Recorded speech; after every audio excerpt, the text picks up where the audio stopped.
Good evening or afternoon, depending on where you're at. Welcome to episode 1 of Carpenter's Fantasy Talk Live, here with special guest and my personal favorite trader, Greeny. Greeny, how are you? Good, mate. Thanks so much for having me on. Dude, that's a hectic. It's 7 a.m. here, and I'm like, oh my God, that's a good intro to have. That gets you waking up. Oh, wow. Yeah, I forget. I think you're the first, the person that has the biggest time difference for me. You generally my regular co-host HK is 5 hours different ahead of me, so it's yeah, you're literally on the opposite side of the world, isn't it?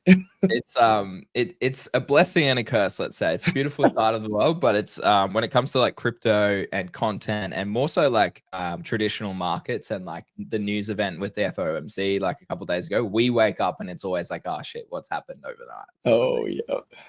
Yeah, that would stink, especially because especially you being with a big time trader would definitely which actually is right before we get into that, for those who don't know you, do you want to tell me a little about yourself and who's Greeny and kind of your background?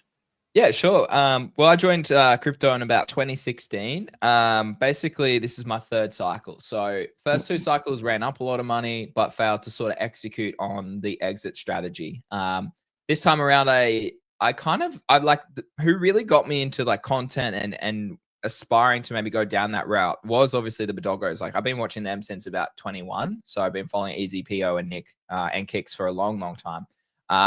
And they were someone I found on YouTube. I was self-trained as a trader, just executing my skills over a long period of time, learned it all probably the hard way. Got scammed in 21, round tripped a lot, chased bad trades, all the standard practice sort of things that unfortunately you kind of have to go through to really learn how to actually come through the other side as a good trader.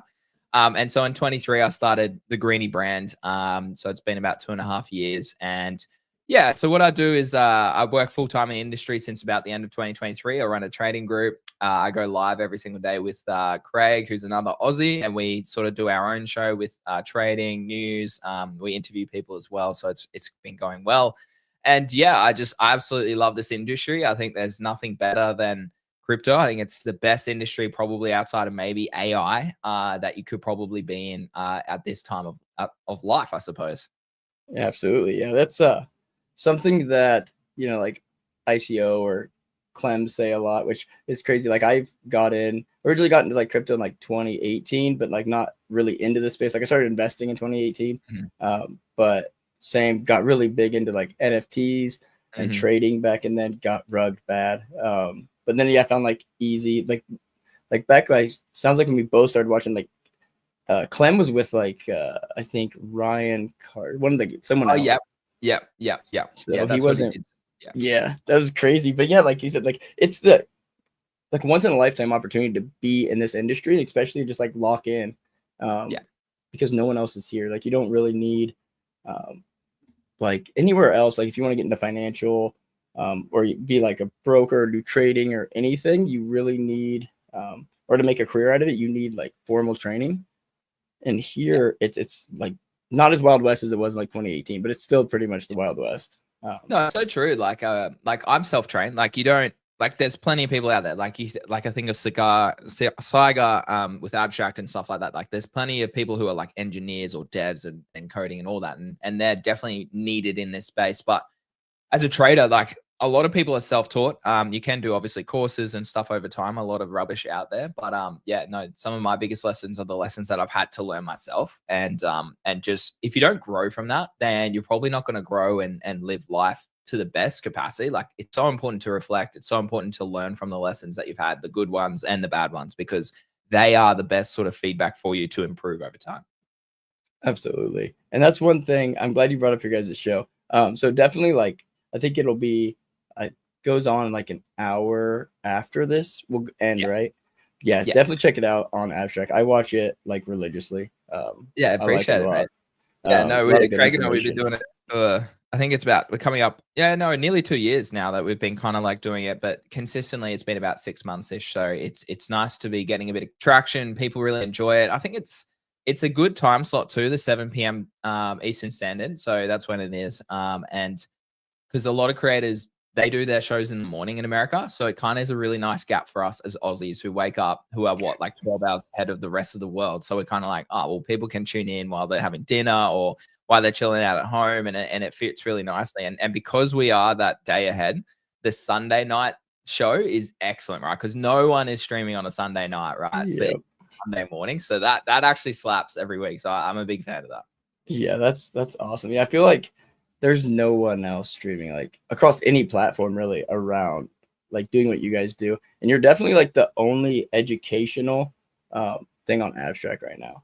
Yeah, yeah, I've seen a bit of feedback, from a few people, and I think it's a good opportunity for a lot of people to probably still realize that you're still quite early to probably add Abstract specifically, but just to content, I think there's a massive gap for like, particularly like if the kudos to you to getting your face out there. Like there's some really good creators who are obviously anonymous, like ISOBeast and Whale, .swoosh and whatnot, but like there's just something different. And Clemente and I and Craig spoke about this when he came on our stream last week about like not being afraid to actually put yourself out there, to talk about your losses, to talk about your wins, because authenticness, uniqueness, and understanding that what like me living here is probably an example that someone else has lived through already, is opportunity for you to grow as a brand and to keep doing it. So yeah, there's a big gap out there, and massive shout out to you for filling that void already with the fantasy top stuff. Yeah, absolutely. And that's actually when I first started doing the fantasy stuff, I was undoxed, kind of doing content in like Web2 world back when I was a little bit younger, Magic the Gathering. So of course this was a big, like, it was an easy transition from Magic the Gathering to another trading card game. This one just with more like incentives and more of about the same community backing. But Clem, I had him on the space I do, and he's like, dude, you've got to like, you'll really ramp up your content if you dox. And like with me having kids and married and stuff, I was kind of worried about it, but like my wife was fully supportive. She's like, we live in a small town. If anyone comes and tries to do something stupid, it's not gonna, like, we'll know before they even come, right? Because like you can't like pass gas in this town without everyone knowing. And so I mean, it's been awesome. Like huge shout out to Clem for being like, hey, just do it, right? Don't think about it, just do it. So yeah, it's a lot of fun. And like Min was on Min Dynasty came on, and he was on the deck building series, and he I actually clipped it, and he was like, you know, oddly enough, people in crypto look for like they want real, they want to like see someone interact with people. So like doxing is a huge cheat code. I feel like for content especially. Yeah, 100%. Like traditionally, like the bigger accounts are very much docs. Like you look at Thread Guy, you look at Choose Rich Nick, like the big guy, and even like people from last cycle. So Alex Finn, who was obviously NFT god last cycle. Like traditionally, like your big, and even Anton, like you could rattle off a list. It's like the people who continuously keep on going and be successful are genuine because they are docs, and it makes a big difference. If you're docs, you're probably less likely to rug people as well, which is a big factor in our space, unfortunately. But I think it's a really good opportunity for a lot of people, and I think still with Abstract, like everyone's still so early to Abstract. So definitely, if you are a creator, reach out to the boys and try and get on there and start creating some content because there's a lot of opportunities out there. Yeah, what's like my mic just went dead on me, or not my mic, my earbuds. One sec, let me fix this, or whatever, my headset. I was trying to kick my mic over, and it went full on dead on me. Dual yet. Here, we're gonna have to transition real quick. Let me put my earbuds in. All good, mate. No troubles, mate. Technical difficulties. We have these all the time on stream, so it happens. Let's see here. Earbuds. Perks of doing it live. I always joke around about the fact that it never fails. Usually something goes awry. Oh crap! Of course, it hooks up to the wrong device. Real quick, there we go. Connect. There we are. Now I can come back over here. Click on that. Okay, now I should be good. All right, excellent. Easy. Oh, I can hear you. Yeah, like I rolled in there, like cut out, and I was like, "Damn it!" Like, go on. Mate, we've had plenty of like my YouTube didn't stream yesterday. First time like ever, my restream just didn't connect to YouTube. Then we had like random like flickers on our stream. So this shit happens. It happens. Oh yeah, definitely the live aspect is it's kind of what I like. I originally tried doing the pre-recorded, like HK. I tried doing the pre-recorded and edited, but it's like, especially with like the time sensitive stuff with fantasy, it was really like I just felt like I couldn't get the quality edits I wanted, so I was like, we're just gonna do it live. So a lot better. But speaking of fantasy, what is like what's your experience with fantasy? And kind of, I guess we'll kind of leave it there for now. Like, what's your experience with fantasy? Or well, I never really got into Blast in the first place. I have always been very active on chain in a range of different ways, and I think I just never got the opportunity to move over there. However, Abstract came along, and due to the other sides of the chains really slowing down, I was able to take advantage of Abstract more so.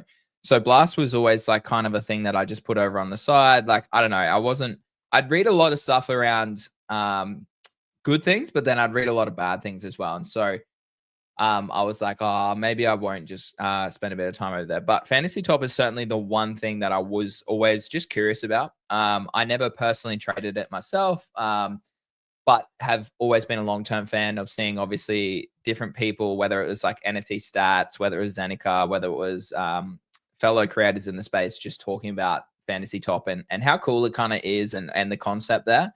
And obviously you guys have moved to base more recently, and that's the plan, which I kind of think is probably a good vibe, really. I think that's a smart move. And again, like I've always been aware of it. I've seen that I've always kind of been on the clout leaderboard between like, I don't know, 100 and 200 ranked. And I've always been like, oh, so I'm just missing out on like becoming a hero or whatever it is. You could easily become one soon, like, because they're kind of tiering it now.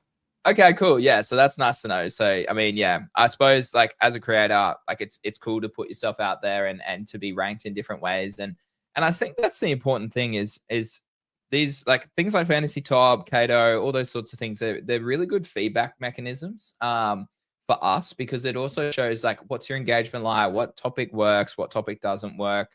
And then a lot of people, like I see a lot of people just go about, I think, crypto Twitter in the wrong way. They think that the rich are getting richer, or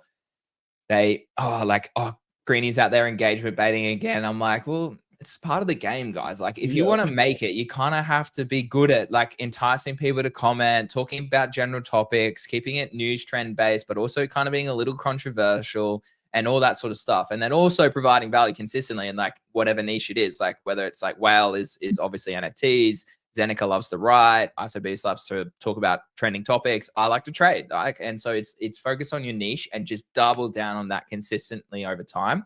And then that's how you probably get onto something like Fantasy Top. I mean, shout out to Jack, who is probably the most famous clipper at the moment. He's obviously been on there more recently and absolutely dominating. So there's an opportunity literally for everyone in the space to probably get involved in these sorts of things. Absolutely. And that's something, it's awesome that so even though you weren't like active in Blast, definitely keeping an eye on fantasy is great to hear as well. But the fact that that Jack has been added as a new hero shows me you kind of got a slight finger on the pulse. Was in the last cohort. Well, technically the last cohort was just Jesse Pollock being added, but the whole group that was added in, which was the first time they kind of tiered it, not to dilute just the top end heroes, right? Because the first few times it was only the top clout leaderboards. But that was actually one of my questions is, could you see do you want to be a hero?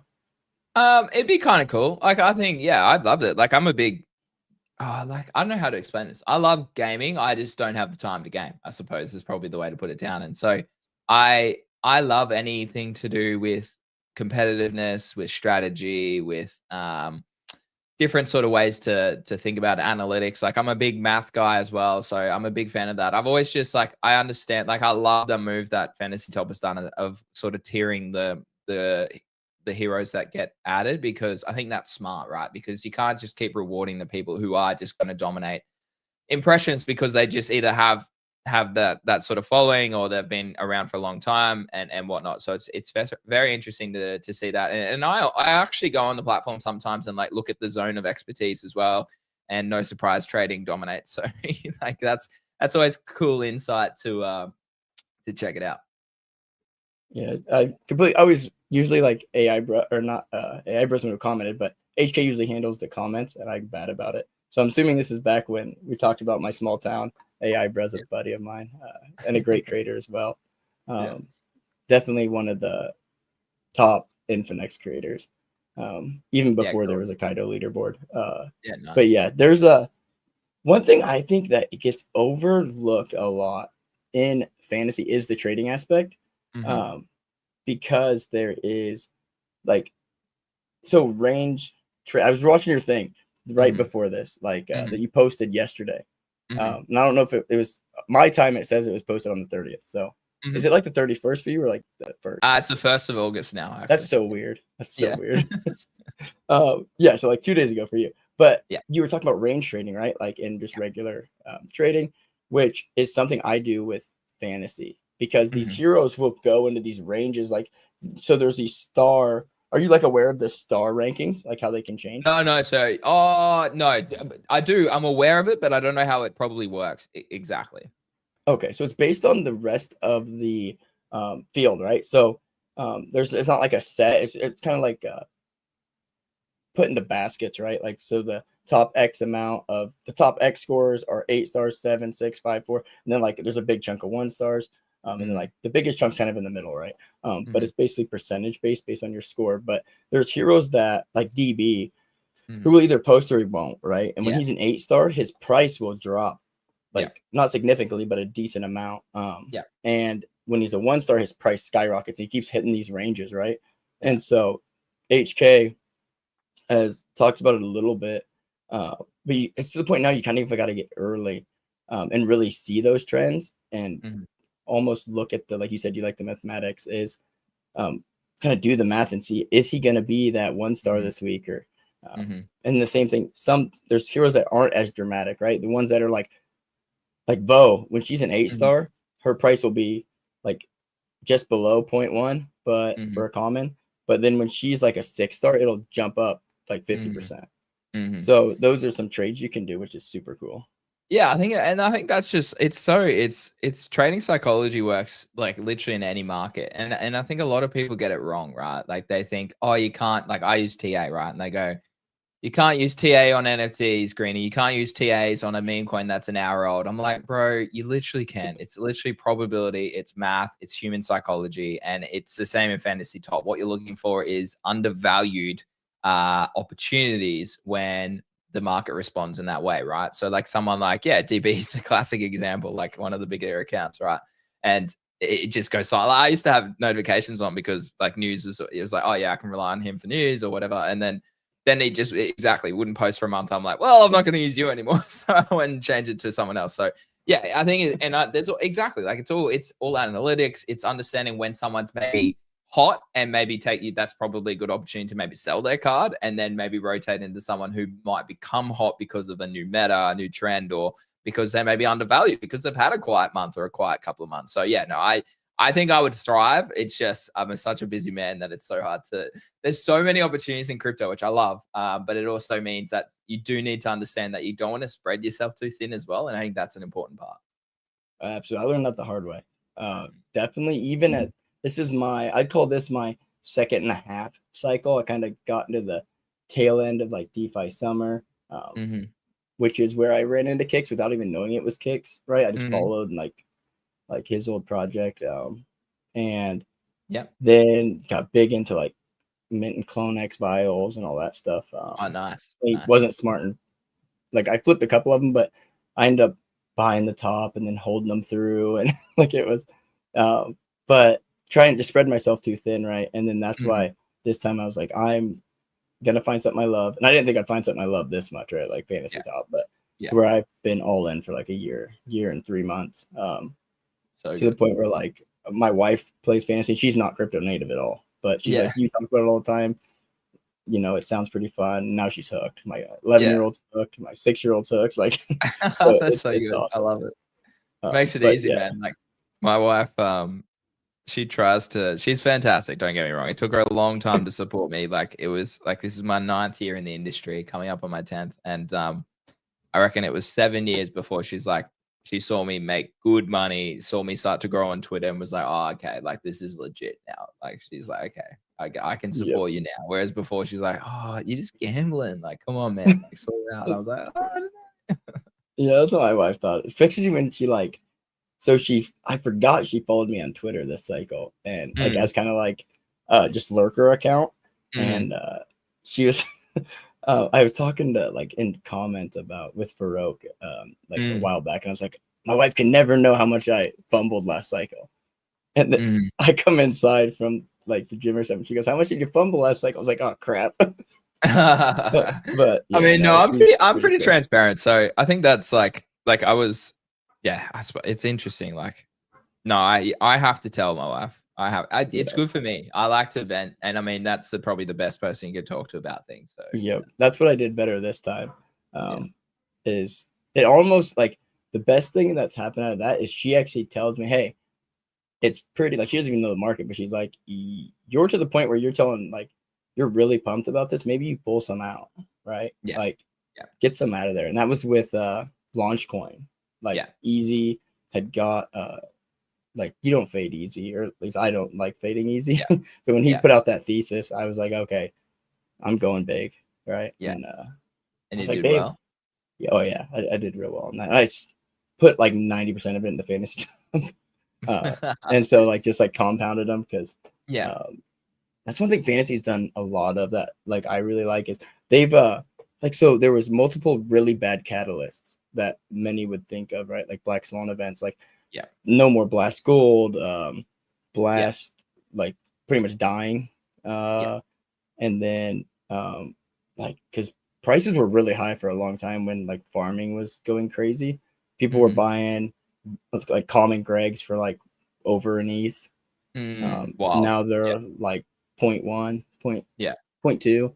But and that's why like a lot of people think, oh, it's too late to join fantasy but a lot of us got in really early. I remember buying packs at like point 0.4 ETH.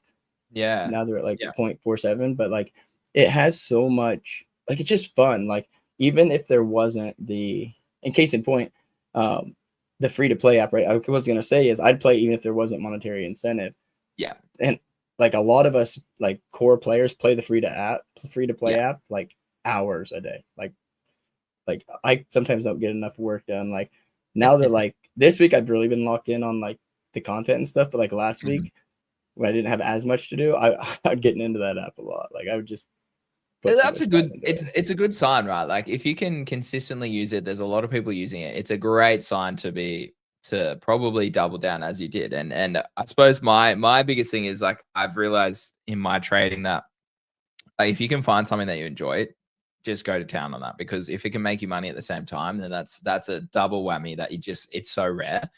I just like my biggest thing is that you get so sucked into something like this, like whether it was meme coins for me, NFTs, ordinals, abstract, whatever it is. Um, my biggest thing is realizing at a point of time, okay, Greeny, you've got too much either time or too much money in this specific thing. Take some out, be smart. Come on, man. You're here. You're like in a year, could it be as good? Maybe. Is it going to be? Maybe not. So it's kind of like, yeah, that's at least a strategy that I've really been dealing with this cycle is kind of like knowing when said trend is euphoric and going, okay, maybe it's time to just de-risk a little bit. Yeah, and that's one thing I did do in the early days. And I was very transparent about taking. But the thing is, the one thing I like about fantasy is I was able to pull out like just rewards. I just wouldn't recycle my rewards in, Yeah. right? Yeah. And my rewards are nowhere near like what you see auto printing or a lot of the players printing. I mean, even though I do a lot of content for here and like I'm part of the team, I don't have like a monster portfolio. It's like 4 or 5 ETH worth Yeah. now. When I first started, it was like 2 ETH, and I rolled it in there. But like Yeah. I'm basically like it's all free money now because Yeah. of Yeah. I've pulled Yeah. out See, that's enough. good. Yeah. Yeah, because I started with like 1 ETH, and I know I've put more in since then. Started my wife with like a point 0.1 ETH portfolio, and she's up to almost an ETH, well over an ETH now. Yeah. Just cycling rewards and stuff in. I Yeah. think That's I've so given her cool. like another point 0.1 or something, but she Yeah. definitely lets me know when she beats me in a bronze tournament though. Like I don't live it down. It's awesome. It's like That's so yes, good. yeah. But yeah, so like what are your overall thoughts? Like, as someone from the outside looking in, like, what are your thoughts of fantasy? I like that it's evolved. I think the best teams, the best projects, the best opportunities in the space that adapt and evolve as things change, as traders change, as the market changes, is probably the ones that are going to succeed longer in this cycle and in all cycles. So I love seeing that. I like the move to base. I think that's probably better for liquidity and just for user onboarding sort of processes. So I like that.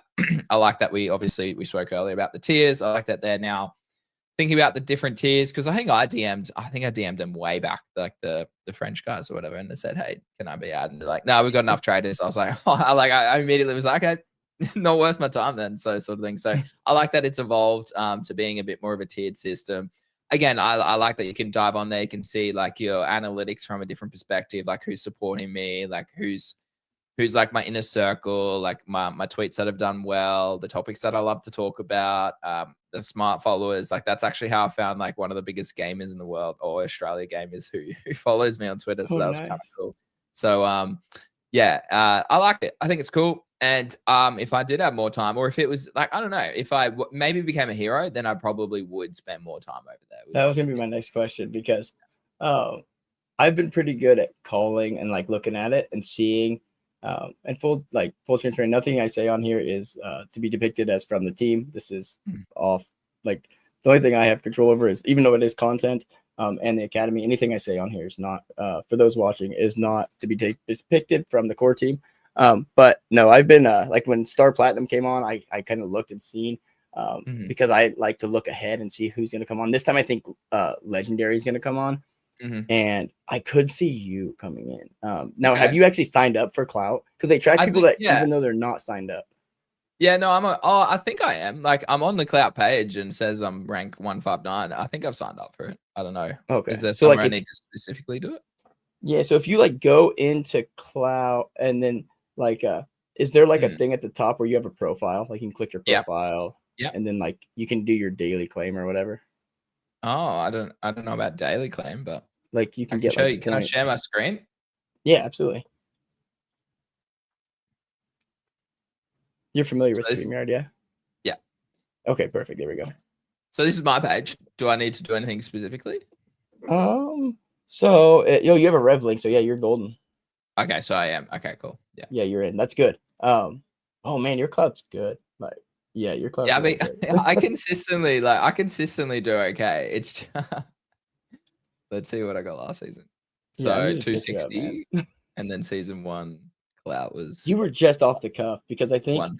uh, who was it? War Daddy, which was super controversial, Oh which is yeah, fun. yeah. Came back in, and he was rated like in the 400s, I think, but they needed like a low end hero.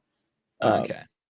but I can definitely see you being in there. Um, Yeah, it's interesting. yeah, I love the analytics side of it, the tweets obviously that do well. That's yeah, I like cool. that section right there, like so the inner circle type thing, and then also like who's like retweeting your stuff. Like I really like Mhm, seeing that. mhm. Yeah.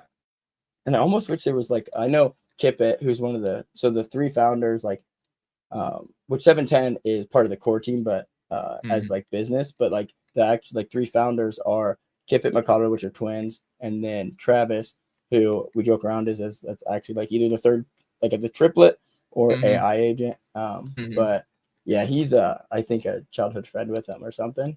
Is mhm, kind of what Mikado says mhm, in the interviews and stuff. But yeah, they're all like they were saying Kippet said like I think it was HK and I were talking about like I posted a tweet about the your supporters or whatever, and he's like, if you could, would you reward them? And I was like, oh yeah, absolutely, And he's like, how? I was like, oh, I'd give him my turn like partial tournament rewards or something. mhm, Like if you could, like, mhm. would you? Do you think that you find that useful, like that data to be like if you wanted to reward your followers, would you find that is useful to find your top supporters? Yeah, I think it would be like there's it would be like cool to have that specifically. I think I'm trying to think about there's maybe like a few products out there that does sort of give you insight into maybe specifically over a period of time that is about maybe like who who supports you, who comments, and all that sort of stuff. But I think it would be cool as long as it would have to be kind of like a consistent thing. So it'd probably have to be like not someone that just comments random rubbish under your Yeah. comments. It would actually like, do I reply back to them? Do I like their comment? Do I engage with their content? Maybe that could be kind of the next sort of layer you could add to that. Ooh, I like that. I like that a lot. Yeah, because like right now it's like reposts, which I know from the fantasy hero aspect, that kind of is how you can help your hero the most, right? Is getting more eyes on that post by quote tweeting, retweeting. But I really do like that. Like, yeah, the not just the comments, but are you commenting back, right? Yeah. Because there's a lot of slop. Yeah, I know there's a few people on mine. I can't even imagine on yours, but I know there's like 2 accounts that one looks human. I didn't think it was a bot for a while until like I would message back and they just basically like reword what I was saying back at me. I'm like, yeah, it's so hard to know, man. It's so hard to know who's legit and not AI these days. Like in the comment section, it really is. It is. Yeah, it's insane. But yeah, because that's it's crazy. Like I have so many questions, especially because generally the people I talk to are like fully immersed into fantasy, except for like Star Platinum. He wasn't. Now he's hooked big time. And honestly, I think like he was aware. He was like you. He was aware of the game, but once he became a hero, he wanted to learn it. Right? Like he reached out to me actually. He's like, yeah, which people he had said something and people had commented, hey, get a hold of Carpenter and HK. So we had DM'd back and forth, and then he's like, yeah, I want to learn everything. So we got him onboarded him and stuff. And but yeah, if you become a hero, we definitely gonna have to, because you'll get like all heroes have a soulbound legendary of their card, so it gives them that incentive, or incentivizes them to do better. Like because and then also having that one good card gets you kind of gives you that incentive also to pick up at least 4 more other cards. Generally higher tier cards. I think we built his for around like, it was really cheap. He was like 0.25 or something, and he's pulling in. He's already made that in like a month or 2. So how does it work for creators too? Like because how do they get paid, or like how's it all work from that? Oh yeah, hero rewards. Yeah. So per season, in the early days, it was kind of like not real. It was kind of like just whatever. It kind of happened because it was real crazy back then. But now it's per season. So seasons are 6 weeks. Every clout season is 6 weeks. So one ends after this week, and that's when like the heroes come in, the heroes go out, and then also they look at like how much like the like trading fees go to. Clearly, like part goes to the pot, and part goes to the team, and then part goes to the among the traders, or among not the traders, the heroes. And so it used to be kind of like it just was evened out based on trading fee or like how often your card was traded. But now, and this is how I understand it, is and again, not to be depicted as from the team, is it's like, so say ISO Beast, he plays more, and Bread and Bo, they're all active players. Yeah, of course. They are more likely to get like a bigger chunk, because not only is their cards really, they perform well in the tournaments, as a hero, they do as a player too. So they're playing every week. Now, even if they weren't great as players, they're still playing every week. So like it just kind of makes sense to reward them like a little bit. Like all heroes get rewarded, but it's definitely it's definitely good reward, and to do just to do what you've always done, right? Push exactly. And it's like, that's what I said. Like, it's like, I mean, I've been consistent for 2.5 years, so I don't think I'm gonna just randomly stop now, Yep. Yeah, and that's like, I don't think like Star even said, he's like, man, like I didn't realize it was like this, because he got like a new, like when he became a hero, he got new followers. Like he even kind of like pivoted his content. He was doing only threads, now he's doing videos more. Like I've noticed the shift from me. I mean, he was huge on the thread side for a long time. So it's cool that and that's what I mean. Like it helps us. Like it's cool for you to get on these platforms and do well, right? Because it gives you feedback. It helps you understand where you could improve, gives you new opportunities to connect with new people, new content, all that sort of stuff. Absolutely. Yeah. Yeah. Because, um, yeah, definitely. And looking at your clout, like you're up there. Like I can definitely see if it's not this season, and like I said, you're consistent as heck. So you'll definitely, it's only a matter of time.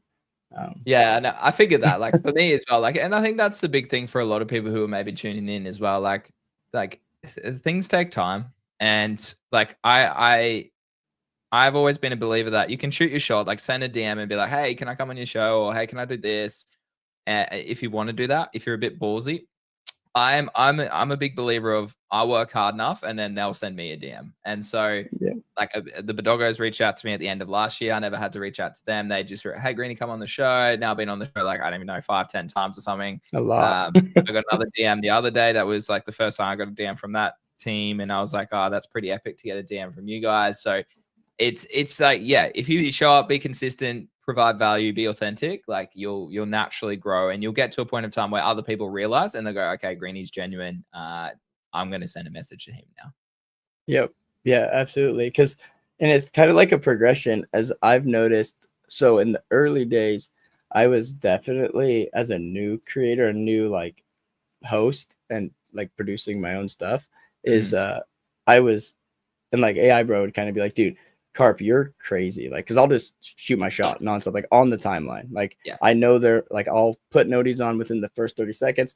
I'll comment something relevant, but then like once they reply to that, then I'll shoot my shot. Like, I don't want to just be like, oh, come on my show right away. I want to engage for a while. Like, I'll engage for a week or two, and then I'll shoot my shot when they realize I'm not just there for selfish reasons. But then I continue engaging afterwards, right? Because I want people that, like, the way I look at it is the people I want to bring on are people that I respect their content. I respect them as a person.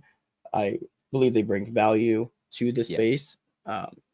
Like, I don't care how big someone is. If I don't feel like they bring value to the space, I don't like aligning myself with them. 100% agree with that. Yeah, it's definitely something that, like, I'm glad to hear you say it too, because like I've watched your stuff and you never really have like a bad actor on, which is good. No, and I think that's important. And I think and shout out to Craig as well, who like he probably gets more people on the show than I do. And oh heck yeah. And it's more just because of your reputation, right? Like it's like if you are a good person, if you treat other people in a good way, then opportunities will line up for you. And we'll have Spencer on the show next week, so that'll be epic. To talk about Moonbirds. And like that's just because Craig was really nice to him back in the day, and they had a few DMs. So it's like, yeah, sick. Like it's a cool opportunity to have that. So I think a lot of people go wrong trying to be that cool or that there's absolute idiots that like have consistently for months and months, even like a year or so, who have followed me, who like engage with my content, but then like use the N word, like really tried to belittle me and all this sort of stuff. I'm like, if you I've looked at your profile, you look like you're a good trader. I would nearly add you to the G2G community, but you're a dickhead, so I'm not going to add you. Exactly. Like, why would I ever want to associate my time with you? So I just mute them, and I'm like, well, there's an opportunity gone for you. So it's like, think about the way you portray yourself online. I think a lot of people forget that it's still like these are humans on the other side of the computer and stuff like that. So I come from a background of teaching. I was in the education industry for like 5 to 10 years. That makes a lot of sense, actually. Yeah, being able to understand, to deal with like, and these people think they've got me, and I'm like, bro, I went to a low socioeconomic school for 2 years. I got like, you've seen it all.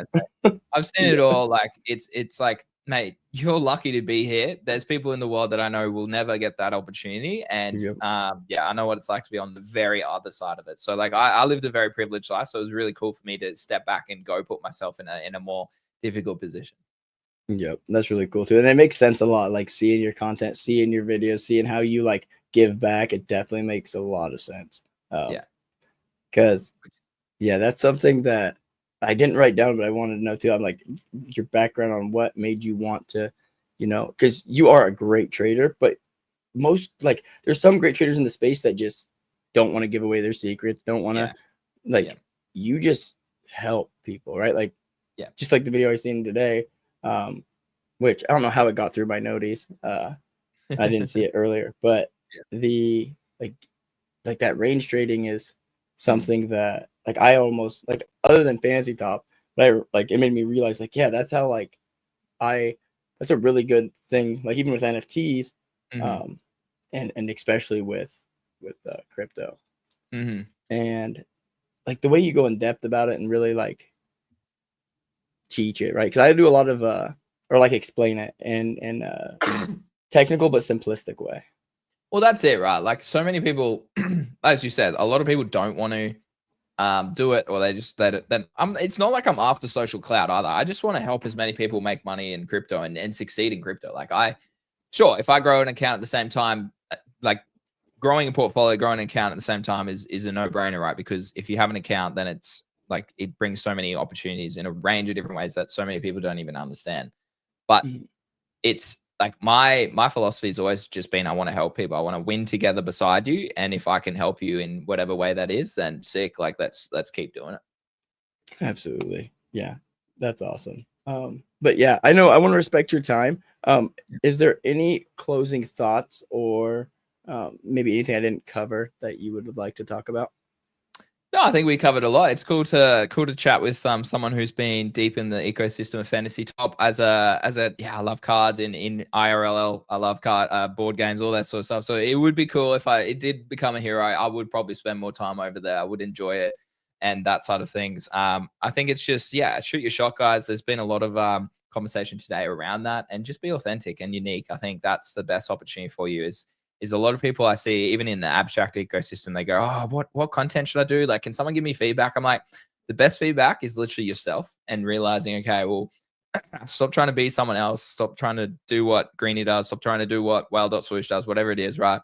Instead, be yourself. Talk about your journey. Talk about your experiences. And naturally, over time, you'll gain followers. And naturally, over time, you'll obviously try and get a bit bigger. And if you don't, then maybe that's when you start to consider the things that you maybe need to change in the way that you portray your education, your content, your videos, whatever it is that you decide to do. Yeah. I'm sure my clip, if I don't know if my clipper's watching live because it might be late for him, but yeah, definitely snag that if whenever you see this, because that was good. That was definitely good. I want that. But yeah, thank you so much, Greeny. And I'm definitely gonna, so here in an hour and 15 minutes, so 7 p.m. Eastern, head over, make sure to check out Greeny and your co-host going past me again. What's his name? Craig. Yeah. Yeah, check out their show. Is it it's live on X and Abstract, right? Yeah, live on Abstract, YouTube usually if it wants to work today. Hopefully it does. We got a huge call on today. Her name's Wendy O. She's got like 440,000 followers on Twitter. So wow. We got her on today. But yeah, GC Crypto is the name on Twitter. But if not, just follow us on YouTube. Yeah. All right, perfect, man. Well, thank you so much, and yeah, I'll definitely be tuning in. Easy, man. No, thanks for having me. Appreciate it. Absolutely. See ya.